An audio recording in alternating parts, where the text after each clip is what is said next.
Приштинското кафе деновиве е на цена во Дуи. Само еден ден откако државата ја напушти поранешниот прв вице-премиер Артан Груби, во соседството замина и неговиот лидер.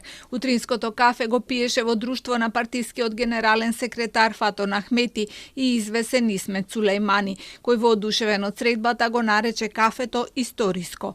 На фотографијата го нема Груби, неговата довчерашна десна рака, осомничен во два случаи лотарија и мито и корупција, но јавноста неизбежно се прашува дали таква средба ќе имаат подоцна, откако според Косовски економија онлайн на Ахмети ќе му биде врачен клучот на градот. Груби замина во Приштина викендов, само 10 минути пред пристигнувањето на полициски екипи во неговиот дом каде вршеа претрес.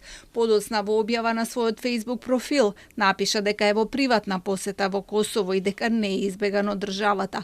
Од владеачките партии му порачаа да се врати во Македонија и да се соочи со одговорноста.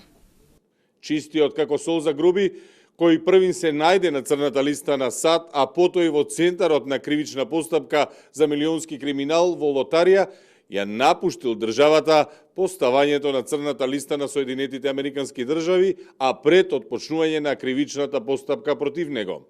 Дали е чист како солза или матен, нека си докаже пред суд, ако има храброст да се соочи со доказите. Вице-премиерот Меджити во телевизиско гостување денеска потврди дека имало пропусти од полицијата и царината при напуштањето на Груби на земјава, затоа што не го запрели покрај тоа што веќе бил ставен на стоп листа. Вели дека сепак не може да избега и ќе дојде ден кога ќе се соочи со правдата. Од оваа коалиција го поздравија будењето на обвинителството.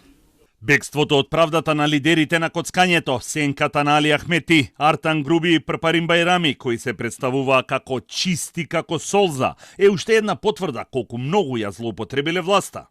На граѓаните им гарантираме дека сите кои честно и професионално ја вршеле својата должност немаат од што да се плашат. Времето на политички монтирања и елиминации заврши. Амбасадорката на САД пак немаше коментар по почнатите истраги и обвиненија кои се поведени против двајцата функционери откако незината земја ги стави на така наречената црна листа како осомничени за корупција.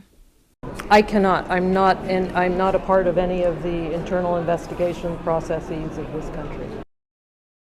На 9 декември Стејт департментот јавно ги посочи Артан Груби и судијата Енвер Беџети за нивна вмешаност во значителна корупција преку примање на мито за подкопување на судските процеси поврзани со кривичната пресуда на Сашо Мијалков.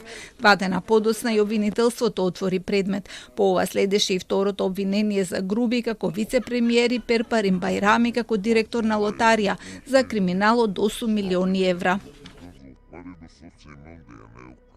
Sempre aí boa e no nominal.